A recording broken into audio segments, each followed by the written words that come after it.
Selamat sore, nama saya Marcel Atopah, status dalam kelompok. Saya ketua P3A OASU, dan di dalam P3A OASU ada pun kelompok-kelompok tani yang berpaut di dalamnya. Lebih kurang ada sekitar 5 kelompok tani di dalamnya.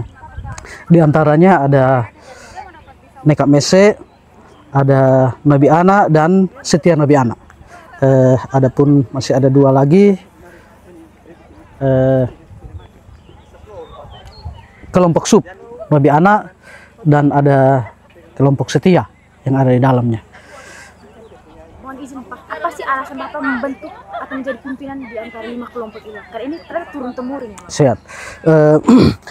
Kalau untuk jabatan ketua itu kami ada sisi pemilihan setiap 4 tahun 1 kali pemilihan, dan saya sudah 2 periode, sudah 8 tahun masih dipercayakan oleh anggota untuk menjabat sebagai ketua. Kemudian Bapak, ini 5 kelompok ya Pak? Siap. Jadi Bapak bisa jelaskan sendiri, kan serta ada peraturan-peraturan menarik Siap. dalam kegiatan ini. Siap. Kalau untuk aturan ini, di dalam aturan ini adalah aturan P3A yang diwariskan secara turun-temurun. Jadi ini tetap kami pertahankan sampai dengan saat ini. Kami, kalaupun ada hal-hal yang sifatnya sedikit agak ekstrim, kami evaluasi dan kami rubah. Itu pun berdasarkan kesepakatan bersama 5 kelompok tani ini. Kemudian Bapak, kalau saya boleh tahu sendiri Bapak, kira-kira ada tidak sih suka duka dari menjadi ketua, apalagi ini 5 kelompok? Siap. Kalau suka duka, iya, karena kita mengatur kelompok yang sifatnya manusia itu hal yang dinamis. Tapi di belakang saya ada pelindung penasehat yang apabila ada pun kendala yang tidak mampu dipecahkan, saya berkoordinasi dengan pelindung penasehat yang ada. Dan sampai dengan saat ini, puji Tuhan, kalaupun ada kendala dapat terselesaikan dengan baik. Bapak, tadi ada saya tanya-tanya dengan satu mama, tuh, bilangnya di sini ada bagi 2, kayak macam dari apa, kelompok atas dan kelompok bawah. Siap. Di kelompok Tunas Harapan sendiri itu dibagi menjadi 2 sub, subak atas dan subak bawah. Jadi maksudnya kalaupun ada debit airnya yang kurang, maka kami berlakukan sistem ganjil genap. Di kelompok atas itu 246 atau Selasa, Kamis dengan Sabtu. Sementara kelompok di bawah, kelompok 2 itu sub 2 itu subak bawah itu 135 atau Senin, Rabu dengan Jumat. Nah, jadi kalau untuk minggu itu juga dibagi 2. Kelompok atas itu dapatnya malam, sementara kelompok bawah dapatnya siang. Lebih kurang seperti itu. Jadi, siap. Kemudian Bapak, untuk ini kan ada peraturan, Bapak bisa sebutkan tidak beberapa peraturan yang ini harus diwajibkan untuk semua masyarakat. Kemudian untuk proses pembagiannya sendiri Bapak, untuk siap. atas dan bawah itu. Siap. Jadi kalau untuk kontribusi untuk teman-teman subak yang tugas dan fungsinya mengelola air, itu kewajiban anggota itu setiap kali panen harus mendapat 1 blek padi. Nah, untuk subak itu 1 blek per nama, per anggota. Terus untuk kelompok itu setengah blek, dan untuk gereja 1 blek. Jadi setiap anggota itu berkewajiban untuk melunasi 2,5 blek. Itu diperuntukkan untuk subak 1 blek, kelompok setengah, dengan gereja 1 blek. Ya. Siap. Terus tadi itu ada juga tadi bilang kalau misalnya sub atas dan sub bawah itu kan tergantung debit air tuh Bapak. Siap. Jadi kadang di atas sebelah sub atas itu padi, sub bawah itu mereka Hortikultura. Ya. Kira-kira itu untuk pembagiannya sendiri bagaimana Pak? Siap. Kalau untuk padi diwajibkan untuk kasih 1 blek. Sementara kalau untuk anggota yang tanamnya palawija itu digantikan dengan uang seharga padi 1 blek. Gitu. Itu wajib dibayarkan itu. Kemudian Bapak bisa sebutkan peraturan Bapak, mungkin tadi sempat terlewatkan. Karena tadi ada dengar, oh ya peraturan kalau terlambat itu Siap. ada Siap. Ya. Kalau di sini saya mulai dari syukuran.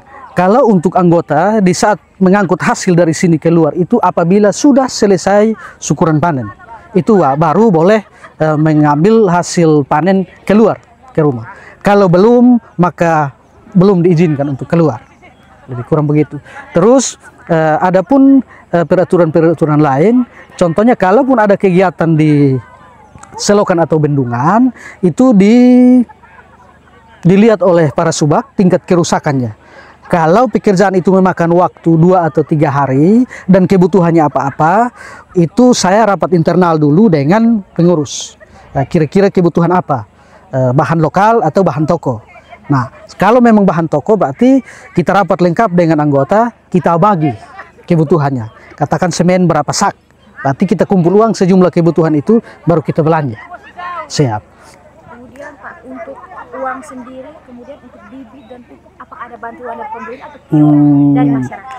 Kalau untuk pupuk, kami punya RDKK. RDKK itu adalah tiket untuk kami membeli pupuk bersubsidi. Nah, kalau untuk pupuk stoknya ada di pengecer, tinggal kami tebus. Dan untuk 4 tahun terakhir ini kami rata-rata menggunakan bibit berlebar. Bibit berlebar itu hasil panennya juga meningkat itu. Ya. Terus kebiasaan kami di sini setiap kali kegiatan kami awali dengan absensi. Kalaupun ada yang terlambat dikenakan penalti 25.000. Kalau alpa 50.000. Itu. Dan kalau kebutuhan pekerjaan itu lebih dari 3 hari, dan kalau ada anggota yang alpanya lebih dari 3 hari, maka kami kenakan penalti 500.000. 500.000. Kalau di alpa lebih dari 3 hari, maka itu 500.000. Siap. Kemudian Bapak, untuk mendukung swasembada pangan dari pemerintah, siap. Kira-kira apakah ada yang diperhatikan oleh pemerintah untuk petani-petani di sini? Siap. Kalau kami di kelompok P3AW ASU, kami mendukung swasembada pangan yang merupakan program pemerintah. Tapi kami mohon intervensi dari pemerintah, baik itu dari Alsintan, karena sampai dengan saat ini kami belum ada traktor kelompok, perontok untuk kelompok. Sampai dengan saat ini, sejak 39 tahun kelompok ini berdiri, kami belum dapat bantuan itu. Jadi mungkin kami berharap supaya pemerintah kabupaten dan provinsi membantu kami, karena itu merupakan kendala. Sehingga kalau kami sudah memperoleh Alsintan, maka sudah barang tentu kami akan lebih gampang mengelola lahan dan lain sebagainya, dan pasti kebutuhan swasembada pangan akan meningkat. Ya.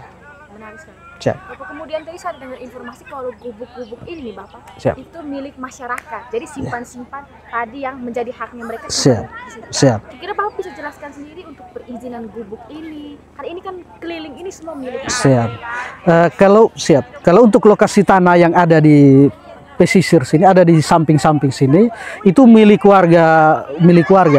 Jadi barang siapa yang punya sawah yang bersampingan langsung dengan tanah yang di sekitar sini, itu dikasih izin untuk bikin rumah, sebatas bikin rumah. Gitu. Sebatas itu saja? Iya. Siap. Kemudian Bapak tadi bilang ada peningkatan. Kira-kira dari pertanian sebelumnya dengan panen kali ini tuh peningkatannya berapa banyak? Kalau untuk ubinan, yang lebih tahu jelas teman-teman penyuluh, karena mereka yang mengakumulasi itu semua. Tapi rata-rata yang saya interogasi dari anggota, untuk hasil panen tahun ini rata-rata meningkat. Itu disebabkan oleh pola tanamnya dirubah, yang dulunya tanam tanpa baris, sekarang kami sudah beralih ke jajar legowo. Dan itu diwajibkan untuk semua anggota, tanamnya jajar legowo atau sistem baris. Ya, kalaupun ada yang melanggar maka akan dikenakan penalti. Siap. Selama masa pertanian ini kan bagi per sup ya, Bang. Siap. Apakah ada yang tidak mau tanam seperti peraturan atau selama ini semuanya mengikuti peraturan ini? Untuk sementara semua ikut patuh.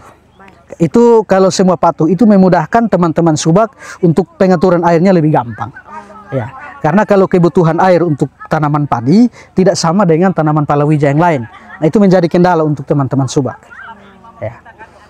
Bapak, terakhir harapannya Bapak? Siap.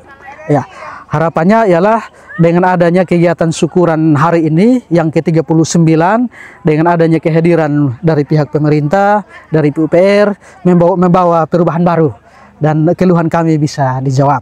Lebih kurang seperti itu. Terima kasih banyak, Ya. Bapak. Terima kasih.